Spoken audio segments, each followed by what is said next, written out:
আসসালামু আলাইকুম বন্ধুরা, আজকে আমি আরেকটি ভিডিও নিয়ে চলে এসেছি। আর এটা হচ্ছে রোল। আমি কিভাবে রোলটাকে তৈরি করেছি সেটা আপনাদের সঙ্গে শেয়ার করব।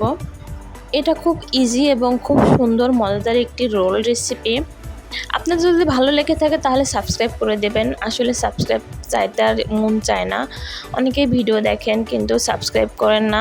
ভিডিও তৈরি করতে আমাদের অনেক কষ্ট হয়, আসলে অনেক পরিশ্রম নিয়ে আমরা ভিডিওটা তৈরি করি। সাবস্ক্রাইব করলে পরে চ্যানেলটা একটু গ্রো হয় আর ভালো লাগে। আর মানে বোঝা যায় যে আমার একজন দর্শক হয়তো বা বেড়েছে, কিন্তু এটা না করলে পর মনটা খুব খারাপ হয়ে যায়। তো আমি আমার মতন কাজ করে যাই, ইনশাল্লাহ একদিন হবে সব কিছু। এখানে আমি নিয়েছি ডিম, আর এটা হচ্ছে নর্মাল টেম্পারেচারের ডিম নিয়েছি আমি। ডিমটাকে খুব ভালো করে আমি ফেটিয়ে নিচ্ছি। এবার এর ভিতরে দিয়ে দেব 4 কাপের 2 কাপ, 2.5 কাপ পরিমাণ ময়দা আর একটু লবণ। এটাকে আমি খুব ভালো করে নেড়ে চেড়ে নর্মাল পানি দিয়ে এটাকে একটি ব্যাটার তৈরি করে নেব। ব্যাটার তৈরি করে নিয়েছি। ব্যাটারটা কিন্তু খুব ঘন হবে না, আবার খুব পাতলাও হবে না, মাঝারি পর্যায়ে হবে। এটাকে আমি আধা ঘন্টার জন্য রেস্টে রেখে দেব। তার আগে এর ভিতর থেকে আমি কিছুটা ব্যাটার তুলে রাখবো। তুলে রাখার পরে এর ভিতরে আমি একটু লেবুর রস দিয়ে দেব। এতে কি হবে, ডিমের গন্ধটা আর চলে যাবে। আমি কিছুটা এই যে ব্যাটারের ভিতরে তুলে রাখছি, এটা কিন্তু এতটা ঘন থাকবে না। এর ভিতরে আমি আরেকটু পানি দিয়ে এটাকে পাতলা করে নেব। এটা হচ্ছে রোলটাকে কোট করতে আর কি লাগবে। আর এর ভিতরে আমি একটু লেবুর রস দিয়ে দিলাম, দিয়ে এটাকে আধা ঘন্টার জন্য রেস্টে রেখে দেব। আর এই আধা ঘন্টার ভিতরে অন্যান্য কাজগুলো সেরে নেব। এখানে আমি আরেকটু ময়দা নিয়েছি, নিয়ে এটাকে একটি আঠালো গোলায় তৈরি করে নেব। এটা হচ্ছে মুখ মারতে আর কি লাগবে। আপনারা চাইলে পানি দিয়েও মারতে পারেন, তবে এটা দিলে একটু বেশি ভালো হয়, এটা থাকে আর কি, ছেড়ে যায় না। আমি এখানে চিকেন নিয়েছি। এই চিকেনটাকে আমি এখন ম্যারিনেট করব। তার জন্য দিয়ে দিলাম একটু মরিচের গুঁড়া, দিচ্ছি আর একটু হলুদের গুঁড়া। এর ভিতরে দেব হচ্ছে গরম মশলার গুঁড়া আর কালো গোলমরিচের গুঁড়া। এগুলো দিয়ে আমি এটাকে খুব ভালো করে মাখিয়ে নেব। মাখিয়ে এটাকে ম্যারিনেট করে কিছুক্ষণ সময়ের জন্য রেখে দেব। একটু লবণ দিয়ে দিলাম। এটা রেখে দিলে পরে সিদ্ধ হতে আর কি সময় লাগবে না, ভাজতে ভাজতে সিদ্ধ হয়ে যাবে। চেষ্টা করবেন, আর যদি হাতে সময় না থাকে তাহলে কিন্তু এটাকে ভাজার সময়ই ভালো মতন সিদ্ধ করে নিতে হবে, একটু সময় ধরে ভাজতে হবে। এখন এটা আমি ভালো করে দেখতে পাচ্ছেন, খুব ভালো করে কিন্তু কষলে কষলে এটাকে ম্যারিনেট করে রেখে দিলাম। কিছুক্ষণ পরে যে 15 মিনিট পরে আমি এটাকে ভেজে নিচ্ছি। আমি খুব বেশি সময় এটাকে ম্যারিনেট করে রাখিনি। এটাকে খুব ভালো করে নেড়ে চেড়ে ভেজে নেব। ভেজে নিতে নিতে কিন্তু এটা সিদ্ধ হয়ে যাবে। এখন চিকেনগুলোকে আমি এভাবে ছাড়িয়ে নিয়েছি। আর চিকেনের এর ভিতরে ভাজা তেল ছিল, তার ভিতরে আরেকটু তেল দিয়ে আমি এর ভিতরে 1 কাপ পরিমাণ দিয়ে দিলাম পেঁয়াজ কুচি। এটাকে চুলার উপর দিয়ে খুব ভালো করে নেড়ে নেব।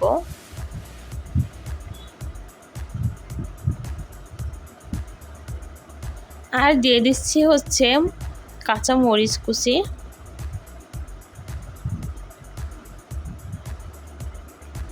এগুলো দিয়ে আমি এখন নেড়ে নিচ্ছি।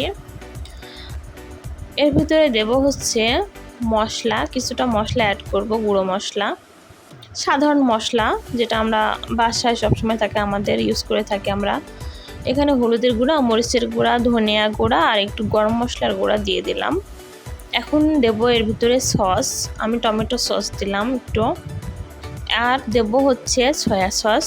সসগুলো কিন্তু দেওয়ার চেষ্টা করবেন, সসগুলোর জন্য কিন্তু টেস্ট হবে। আর দিলাম চিকেনটা, দিয়ে এটাকে আমি খুব ভালো করে নেড়ে চেড়ে নিচ্ছি।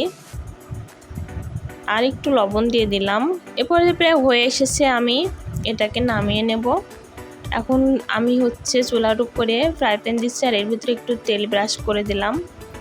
দেওয়ার পরে এর ভিতরে আমি সেই ব্যাটারটাকে দিয়ে দিলাম, দিয়ে এটা একটু ঘুরিয়ে দেব। যাতে এটা চারিপাশে ছড়িয়ে যায়।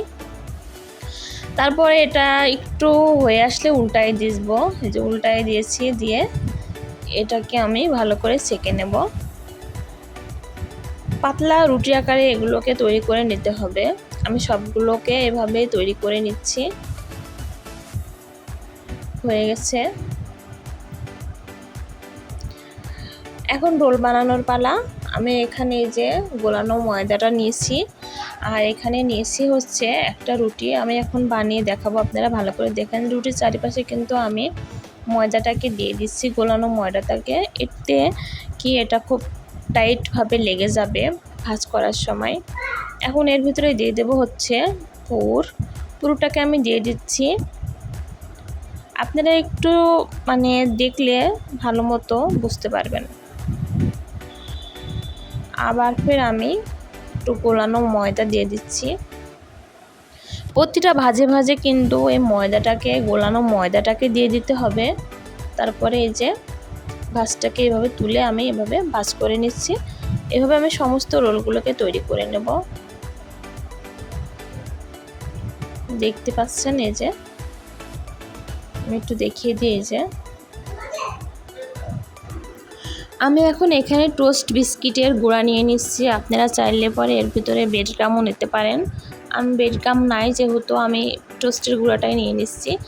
এখন এই পানির ভিতরে আর কি গোল আটার ভিতরে যে গুঁড়াটা আমি তুলে রেখেছিলাম তার ভিতরে একটু পানি দিয়ে এটা পাতলা করে নিয়ে এটাকে আমি এই যে ভিতরে ডুবিয়ে নিলাম। রোলটাকে নিয়ে এবার আমি এর ভিতরে দিয়ে কোট করব। বিস্কিটের গুঁড়ার ভিতরে দিয়ে এটাকে খুব ভালো করে আলতোভাবে কোট করে নিতে হবে। এভাবে সমস্ত রোলগুলোকে আমি কোট করে নেব। দেখেন কোথাও কিন্তু সাদা অবস্থা থাকবে না, সব জায়গায় ভালো করে বিস্কিটের গুঁড়াগুলো কিন্তু লাগিয়ে নিতে হবে।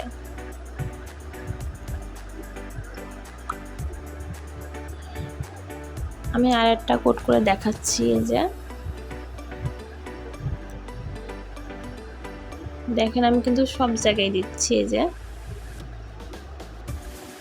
প্রতিটা জায়গাতে আসলে খুব ভালো মতন লেগে যাবে। এইভাবে আমি সমস্ত রোলগুলোকে কোট করে নিয়েছি। এখন আমি এগুলোকে ডুবো তেলে ভাজবো। আমি ফ্রাই প্যানে তেল দিয়ে দিয়েছি। এখন আমি রোলগুলোকে এর ভিতরে ছেড়ে দিচ্ছি। এই যে এক পাশ হয়ে গেছে, এবার উল্টাই দিচ্ছি। মিডিয়াম আঁচে এগুলোকে ভেজে নেবেন। এগুলো যে খুব বেশি মুসমুসে হবে তা না, কিন্তু খেতে খুব মজা হবে। উপরে বেশ শক্ত একটা ফুলে পড়ে যাবে এই যে, আর ভিতরে নরম হবে। এভাবে সমস্ত রোলগুলোকে আমি ভেজে ভেজে তুলে নিচ্ছি। আমার রোলগুলো ভাজা হয়ে গেছে, যে দেখতেই পাচ্ছেন, অনেক মজাদার আর খুব টেস্টি। আর আমি এটা ভেঙেও দেখাচ্ছি। এটা খুবই মজাদার একটি রোল। এভাবে তৈরি করলে বাসায় কিন্তু সবাই হাত চেটে পুটে খাবে, আর বাচ্চারা যেটা খুব পছন্দ করবে। শুধু বাচ্চারা না, গেস্ট আসলে আপনারা এভাবে তৈরি করে তাদের সামনে দিতে পারেন, অনেক অনেক প্রশংসা পাবেন। আর এটা কিন্তু সস দিয়ে খেতে বেশি মজা লাগে। তো আমি এটাকে টমেটো সস দিয়ে সার্ভ করে দেখাচ্ছি।